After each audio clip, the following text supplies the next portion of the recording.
बिस्मिल्लाहिर्रहमानिर्रहीम। नाज़रीन अस्सलाम वालेकुम, मैं हूँ इमरान वसीम।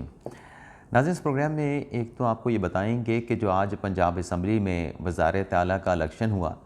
इसमें मरीम नवाज़ को 4 वोट कम क्यों पड़े?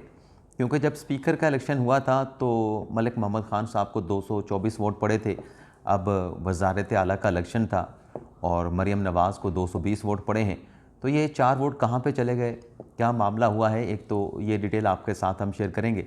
और फिर मरीम नवाज़ साहबा ने अपनी कामयाबी का ऐलान होने के बाद, यानी जब स्पीकर साहब की तरफ से ये अनाउंस कर दिया गया कि मरीम नवाज़ पंजाब की पहली खातून वज़ीर आला मुंतखब हो गई हैं, कामयाब हुई हैं, तो उसके बाद उन्होंने तकरीर की। उस तकरीर में बानी तहरीक इंसाफ इमरान खान और PTI के लिए क्या ऐलान किया मरीम नवाज़ साहबा ने, एक तो ये आपको बताएंगे। इसके अलावा सदर मुमलिकत आरिफ अलवी साहब की आज कहाँ मुलाकात हुई है और उसमें सदर साहब को जो कौमी असम्बली का इजलास बुलाने की समरी है उस पर 3 ऑप्शन दिए गए हैं। ये 3 ऑप्शंस क्या हैं? और फिर इमरान खान से मुलाकात की अहम खबर है। एंकर इमरान रियाज खान के हवाले से भी एक बड़ी अहम डेवलपमेंट हुई है ज़मानत दरख्वास्त पे, उसकी डिटेल और इसके अलावा हमारे ब्लॉग की जो दीगर अहम खबरें हैं उनकी तफसीलात आपके साथ हम शेयर करने जा रहे हैं। लेकिन प्रोग्राम का आगाज़ करने से पहले आप तमाम देखने वालों से, भाइयों से, बहनों से, बुज़ुर्गों से दरख्वास्त करेंगे कि चैनल को सब्सक्राइब कर लें, बेल आइकॉन का बटन प्रेस करें और वीडियो अगर आपको पसंद आती है तो आप लाइक भी करें और ज़्यादा से ज़्यादा अपने दोस्तों के साथ, अपने रिलेटिव के साथ और अपनी कम्युनिटी के साथ आपने इस वीडियो को शेयर भी करना है। तो पहली खबर से नाज़रीन, आज पंजाब में वज़ारत आला का इलेक्शन होना था और मुकाबला था मरीम नवाज़ साहिबा, मुस्लिम लीग नवाज़ की कैंडिडेट, पीपल्स पार्टी की कैंडिडेट, मुस्लिम लीग काफ की कैंडिडेट, और दूसरी तरफ से सुन्नी इत्तेहाद कौंसिल के जो उम्मीदवार थे राना आफ्ताब अहमद ख़ान, वो उनके मुकाबले में थे। तो आज पंजाब असम्बली का इजलास शुरू हुआ तो सुन्नी इत्तेहाद कौंसिल वाले बाइकआउट कर गए। एक मरतबा उनको मना के ऐवान में लाया गया, लेकिन ऐवान में आने के बाद सुन्नी इत्तेहाद कौंसिल वाले दोबारा से बाइकआउट कर गए। लेकिन बहरहाल जो वज़ारत आला का इलेक्शन था, जो प्रोसेस था, उसको जो वज़ीर अपना स्पीकर हैं पंजाब असम्बली के जनाब मलिक अहमद ख़ान साहब ने उसको मुकम्मल किया और मुकम्मल होने के बाद फिर जो है उन्होंने ऐलान कर दिया कि मरीम नवाज़ साहिबा जो हैं वो 220 वोट लेकर जो है वो मुंतखब हुई हैं पंजाब की वज़ीर आला। तो उसके बाद फिर मरीम नवाज़ साहिबा को वहाँ पे मुबारकबाद दी गई और मुबारकबाद के बाद मरीम नवाज़ साहिबा ने तकरीर की। अब उस तकरीर में मरीम नवाज़ साहिबा ने नवाज़ शरीफ का जिक्र किया, अपनी मरहूम वालदा कलसुम नवाज़ साहिबा का जिक्र किया कि वो रूहानी तौर पर आज भी मेरे साथ हैं। लेकिन मरीम नवाज़ साहिबा ने जो ऐलान किया उसमें एक तो उन्होंने कहा कि मैं आज ही जो प्राइस कंट्रोल कमेटियाँ हैं उसका इजलास बुलाऊंगी। अब ये नाज़रीन, अगर इजलास जैसे कि मरीम नवाज़ साहिबा ने कहा कि बुलाया जाएगा प्राइस कंट्रोल कमेटियों का, अगर महंगाई के हवाले से अगर ये जो प्राइस कंट्रोल कमेटियाँ हैं ये मुतहरक हो जाती हैं और अपना फ़ाल किरदार अदा करती हैं तो डेफ़िनेटली पंजाब में जो महंगाई की शरह है वो कम आएगी। और ये शिकायत रही हैं पंजाब की आवाम की कि पेट्रोल की कीमत कम होती है, डॉलर की कीमत कम होती है, पैसे की वैल्यू बढ़ती है, लेकिन महंगाई की शरह में उस हिसाब से जो कमी होनी चाहिए वो कमी देखने को नहीं मिलती। अगर मरीम नवाज़ साहिबा अपने इस मकसद में कामयाब हो जाती हैं और प्राइस कंट्रोल कमेटियों को मुतहरक करती हैं और उसके पॉजिटिव नताइज आते हैं तो इसका जहाँ आवाम को फ़ायदा पहुँचेगा, सियासी तौर पे हुकूमत को भी, मुस्लिम लीग नवाज़ को भी फ़ायदा होगा। लेकिन इसी तकरीर में मरीम नवाज़ साहब ने भी कहा कि मैं इंतकाम की सियासत नहीं करूँगी, किसी से इंतकाम नहीं लूँगी। तो ये पाकिस्तान तहरीक इंसाफ के लिए भी पैगाम है और बानी तहरीक इंसाफ इमरान खान के लिए भी पैगाम है। और मेरे ख्याल से अब जब हुकूमत का प्रोसेस मुकम्मल हो चुका है तो अपोजिशन में बैठ के अपोजिशन वाले, सुन्नी इत्तेहाद कौंसिल वाले करें, अपनी अपोजिशन करें और जहाँ जहाँ पे हुकूमत की पॉलिसियाँ ऐसी हैं जहाँ पे तनकीद करना बनता है तो तनकीद होनी चाहिए। और हुकूमत को भी अब मेरे ख्याल से अपने फ़ैसलों की तरफ जाना पड़ेगा, अपनी गुड गवर्नेंस की तरफ जाना पड़ेगा। मरीम नवाज़ साहिबा ने ये भी ऐलान किया कि पंजाब में जो पंजाब है वहाँ पे हम बड़े बड़े मंसूबे शुरू करेंगे और पंजाब में को मईशत का गढ़ बनाएंगे, हब बनाएंगे। और साथ में उन्होंने कहा कि जो हुकूमत का कारोबार है वो पब्लिक एंड प्राइवेट पार्टनरशिप के तहत चलाया जाएगा। तो ये मरीम नवाज़ साहब ने ऐलान किया, तो देखते हैं कि वो उसमें कितनी कामयाब होती है। मैंने सिर्फ मुख्तसर सी डिटेल जो मरीम नवाज़ साहब ने तकरीर की उसमें जो मुझे चीज़ें पुरकशिश लगी वो मैंने आपकी खिदमत में पेश की। इसके अलावा नाज़रीन, जो कौमी असम्बली का इजलास बुलाने का मामला है, आप जानते हैं कि वज़ीर आज़म अनवारुल हक काकड़ साहब ने जो समरी सदर साहब को भेजी थी उसमें जो वजारत कानून पार्लिमानी अमूर की समरी थी उसमें 26 से लेकर 29 तक इजलास बुलाने का कहा गया था। लेकिन वज़ीर आज़म साहब ने, चूँकि समरी जब उनके पास जाती है पार्लिमानी अमूर की, तो उस पर जो फैसला करना होता है वो वज़ीर आज़म ने करना होता है कि किस तारीख को सदर साहब जो है वो इजलास बुलाएं। तो काकड़ साहब ने, निगरान वज़ीर आज़म साहब ने जो तजवीज़ प्रपोज़ की थी वो 26 फरवरी की थी कि 26 फरवरी को कौमी असम्बली का इजलास बुलाया जाए। लेकिन आज 26 फरवरी का दिन आधा गुजर चुका है और जब आप वीलॉग देख रहे होंगे तो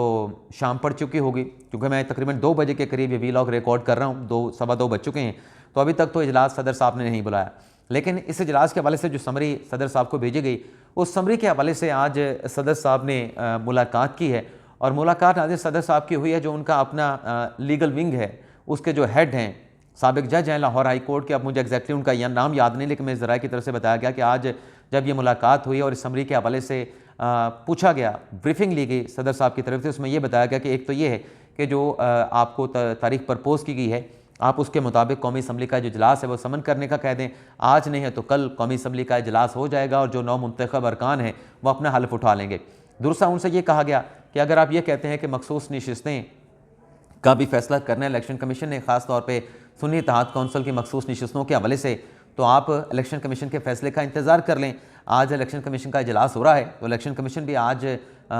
सुन्नी इत्तेहाद कौंसिल की मखसूस नशिस्तों के हवाले से अपना कोई ना कोई फैसला हतमी तौर पर कर लेगी। एक दूसरा ऑप्शन नाज़रीन उन्हें ये दिया गया। तीसरा ऑप्शन नाज़रीन ये दिया गया जनाब सदर साहब को कि अगर आप इजलास नहीं बुलाते और मखसूस नशिस्तों का मामला आगे चला जाता है और कानूनी तौर पे, आइनी तौर पे जो इजलास है वो इलेक्शन के 21 रोज़ के अंदर अंदर होना है, तो आखिरी जो डेट बनती है वो 29 फरवरी की बनती है। तो आप अगर इजलास नहीं बुलाएंगे तो फिर दूसरी तरफ से इजलास जो है वो ऑटोमेटिकली 29 फरवरी को समन कर लिया जाएगा या फिर स्पीकर साहब की तरफ से बुला लिया जाएगा। तो ये ब्रीफिंग आज सदर साहब को दी गई है। अब इस ब्रीफिंग के बाद सदर साहब ने क्या फ़ैसला किया है, सदर साहब क्या फ़ैसला लेते हैं, कब लेते हैं, कब फैसले की अनाउंसमेंट करते हैं, इस हवाले से नाज़रीन हतमी तौर पे कुछ कहा नहीं जा सकता। लेकिन सदर साहब का जो इकदाम रहा है कि समरी उन तक पहुंची है, अभी तक समरी के हवाले से ना उन्होंने इनकार किया है, ना उन्होंने इजहार किया है, ना एक्सेप्शंस की है, तो इसके ऊपर बड़े शदीद किस्म के जो है वो तहफ़्फ़ुज़ात का इजहार किया जा रहा है, बड़ा शदीद किस्म का रद्द-ए-अमल आ रहा है। इसके अलावा नाज़रीन जो दीगर खबरें आपके साथ हम शेयर करने जा रहे हैं, उसमें मरीम नवाज़ साहबा के हवाले से जो उनके मुतबादल कैंडिडेट थे, मैंने जो कहा कि 220 वोट उनको मिले, ये डिटेल भी अभी आपके साथ हमने शेयर करना है। वो नाज़रीन ये है कि ये जो वज़ीर आला का या वज़ीर आज़म का इजलास होता है, ये नाज़रीन ओपन होता है, शो ऑफ हैंड के ज़रिए होता है, और इसमें कॉन्स्टिट्यूशन की रिक्वायरमेंट है कि अगर कोई पार्टी पॉलिसी से हट के, मतलब पार्टी का कैंडिडेट अगर पीटीआई का राना आफ्ताब अहमद खान साहब है, उससे हट के अगर पीटीआई वाले या सुन्नी इत्तेहाद कौंसिल वाले मरीम नवाज़ को वोट करते हैं, क्योंकि ओपन वोटिंग है, तो वो डिस्क्वालीफाई हो जाते हैं। आर्टिकल 63A का इतलाक होता है। राना आफ्ताब साहब कह रहे थे कि अगर ये खुफिया होता इलेक्शन वजारत आला का तो मैं कामयाब हो जाता। अब उससे पहले जब स्पीकर का इलेक्शन हुआ था तो जनाब मलिक मोहम्मद खान साहब ने 224 वोट लिए थे, और जो पीटीआई के उम्मीदवार थे स्पीकर के जनाब अहमद खान बुचड़ साहब, उन्होंने कम वोट लिए थे, बड़े भारी अक्सरियत के साथ, मार्जिन के साथ जीते थे। अब वो जो नाज़रीन इलेक्शन था स्पीकर डिप्टी स्पीकर का, वो था नाज़रीन खुफिया राय शुमारी के ज़रिए, और खुफिया राय शुमारी में हो सकता है, मेरा अंदाज़ा है कि जो 4 वोट पड़े हैं ज़्यादा मलिक अहमद खान साहब को, वो उधर से पीटीआई की तरफ से पड़ गए हों, क्योंकि वहाँ पर जब खुफिया राय शुमारी के ज़रिए वोट आप डालेंगे तो उसमें तो जब मतलब सीक्रेट बैलेट है तो कैसे पता चलेगा कि किसके 4 वोट यहाँ पे पड़े हैं। और ये भी हो सकता है कि आज के इस इजलास में जो नून लीग के अपने 4 मुंतखब अरकान हैं वो कम आए हों, लेकिन ये पॉसिबल नहीं है, ये मतलब रेयर हो सकता है कि 4 अरकान ना आए हों, क्योंकि मरीम नवाज़ साहबा पंजाब की पहली वज़ीर आला बनी हैं, पाकिस्तान की पहली खतून वज़ीर आला बनी हैं, तो ये हो नहीं सकता कि 4 अरकान रुखसत पे हों और उन्हें रुखसत की इजाज़त दे दी जाए। तो ये अगर जैसे कि सुन्नी इत्तेहाद कौंसिल ने बाइकआउट किया और एक वोट भी राना आफ्ताब अहमद साहब को नहीं पड़ा, अगर ये प्रोसेस में शामिल भी होते, ये बाइकआउट ना किया जाता सुन्नी इत्तेहाद कौंसिल की तरफ से, तब भी मरीम नवाज़ साहब के यही वोट पड़ने थे, क्योंकि खुफिया राय शुमारी में तो 1-2 वोट या 4 वोट 5 वोट इधर से उधर हो जाते हैं। ओपन जब शो ऑफ हैंड के जरिए वोटिंग होनी है तो तब जो है हल पार्टी अब सुप्रीम कोर्ट के फैसले के बाद आर्टिकल 63A के तहत जो है अपनी पार्टी पॉलिसी के तहत स्ट्रिक्ट रहती है, क्योंकि जब आप वोट पोल करते हैं शो ऑफ हैंड में तो वोट आपका गिनती में शुमार भी नहीं होता और आप डिस्क्वालीफाई भी हो जाते हैं। या तो ना कि वो गिनती में शुमार हो, वो गिनती में शुमार भी नहीं होता।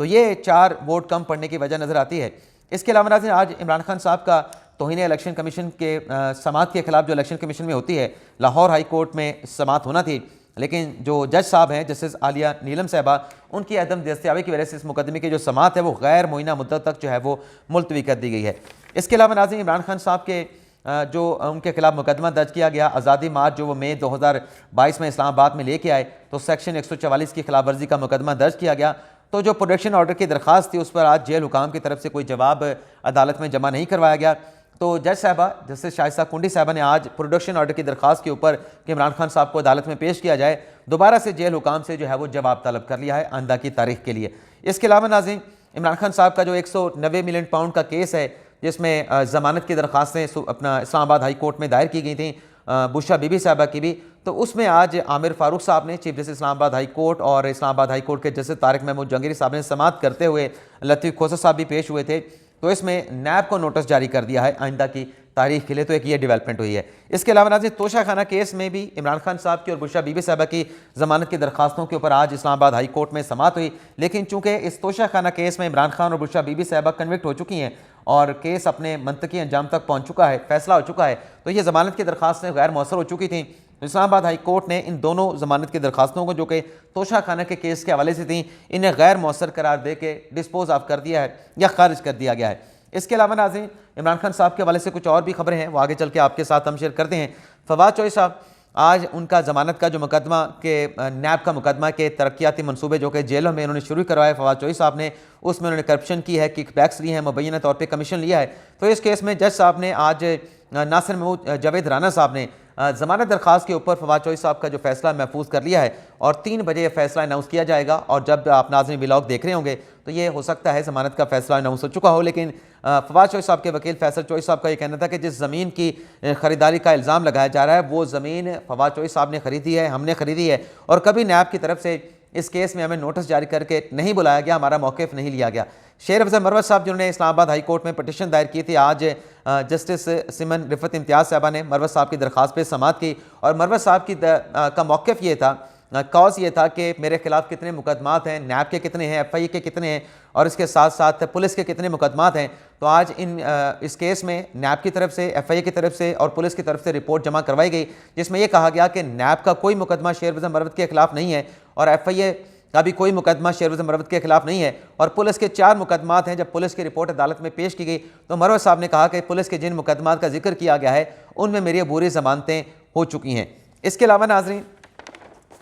DC commission, deputy commissioner Islamabad के खिलाफ जो दूसरा शोकास नोटिस जारी करने का मुकदमा था, उस पर आज आमिर फारूक साहब के सरबराही में 2 रुकनी बेंच ने केस की समाअत की इंट्रा कोर्ट अपील में, और इसमें कहा गया है कि आइंदा समाअत जो कि 26 फरवरी को होगी, इस इंट्रा कोर्ट अपील पर जो एतराज़ात हैं उनको रिमूव किया जाए और आइंदा समाअत पर दरख्वास्त गुजार की जानिब से ये जो पटिशन दायर की गई है इसके काबिल समाअत होने के हवाले से पहले अदालत को मुतमिन किया जाए, फिर अदालती कार्रवाई को आगे बढ़ाने का या ना बढ़ाने का फैसला होगा। इसके अलावा नाज़रीन, PTI के 9 मुंतखब अरकान और नए जो अपने पार्लिमान हैं वो मुलाकात करना चाहते हैं, पार्टी के सियासी मामलीन मुलाकात करना चाहते हैं। तो आज इस्लामाबाद हाई कोर्ट के जस्टिस इजाज़ इसहाक खान साहब ने PTI की इस दरख्वास्त के ऊपर समाअत की है और जो PTI के नए मुंतखब अरकान या सियासी जमात के जो मुशीर हैं उनके साथ मुलाकात करने की, इमरान खान साहब के साथ मुलाकात करने की इजाज़त दे दी है। और साथ में ये भी कहा गया कि जब यह मुलाकात हो तो कोई जेल का एहलकार जो है वो इस मुलाकात में मौजूद ना हो, और दरख्वास्त को डिस्पोज ऑफ कर दिया गया है। और